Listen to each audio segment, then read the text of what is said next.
आज 23 जनवरी है। 23 जनवरी को सुभाष चंद्र बोस जी का जयंती मनाया जाता है। 23 जनवरी को ही 2021 से पराक्रम दिवस मनाया जाता है, उन्हीं के जयंती पे।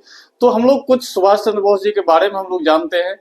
ये एक ऐसे नेता थे जिन्होंने राष्ट्र में एक देशभक्ति लाए थे। ये एक ऐसे नेता थे जिनको हिटलर ने, जब हिटलर का उस टाइम का शासन था, हिटलर ने ही इनको नेताजी की उपाधि दिए थे।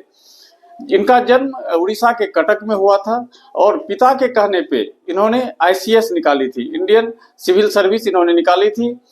उसके बाद ये राष्ट्रीय आंदोलन में कूद पड़े। उस टाइम में 1921 में असहयोग आंदोलन चल रहा था और इन्होंने गांधी जी के साथ जुड़ गए।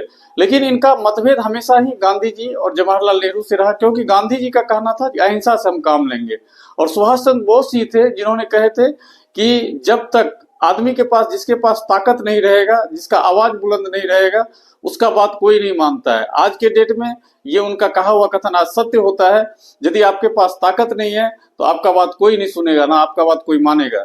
सुभाष चंद्र बोस जी को 1925 में इनका क्रांतिकारी स्वभाव देखते हुए इनको अंग्रेज ने जेल में बंद कर दिया था।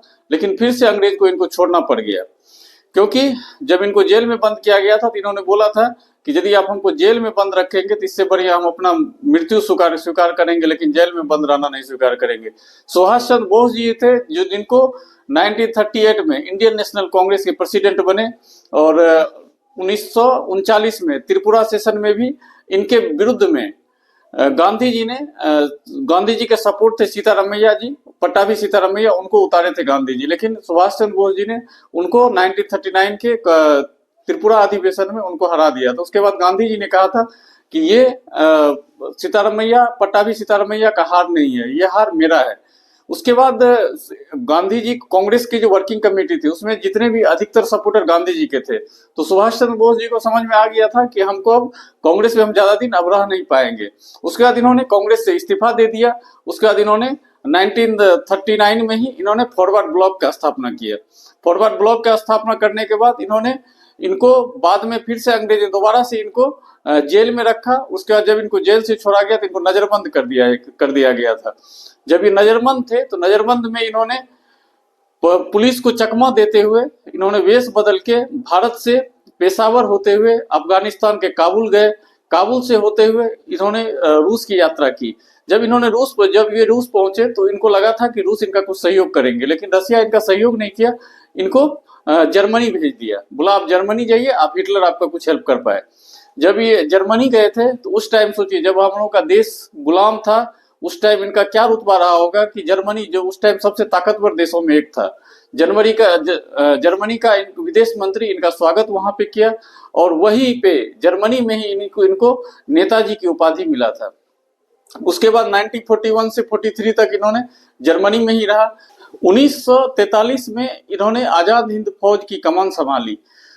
उसके बाद आजाद हिंद फौज के सैनिक ही इन्हें नेताजी के नाम से बुलाते थे और उसके 1944 में इन्होंने आजाद हिंद फौज के रेडियो से बोलते हुए गांधी जी को राष्ट्रपिता की उपाधि दिए थे।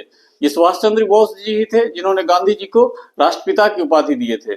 सुभाष चंद्र बोस जी, उसके बाद Jhansi regiment, Jawaharlal Nehru regiment, Mahatma Gandhi regiment. बहुत सारे लोग का ये मानना रहता है कि इनको गांधी जी से कोई पर्सनल दुश्मनी थी। जब ऐसे लोगों को किसी से पर्सनल दुश्मनी नहीं होता है। इन्होंने बोला था आजादी के लिए हम सारा मतभेद भुलाने के लिए तैयार है और इन्होंने वहां पे गांधी रेजिमेंट, जवाहरलाल नेहरू रेजिमेंट आदि इन लोगों के नाम से भी रेजिमेंट बनाए।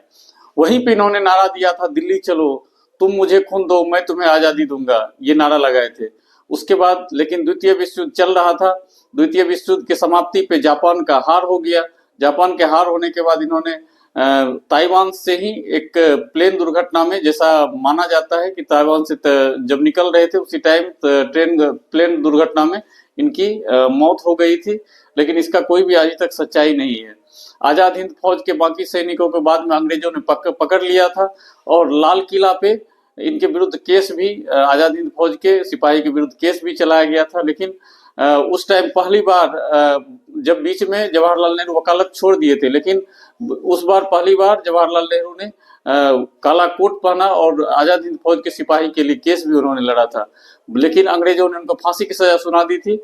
बाद में भारत के जितने भी जनता थे, जनता के सामने उसको झुकना पड़ा। और उस टाइम ये नारा लगा था, लाल किला का गेट टूटेगा और आजाद हिंद फौज निकलेगा।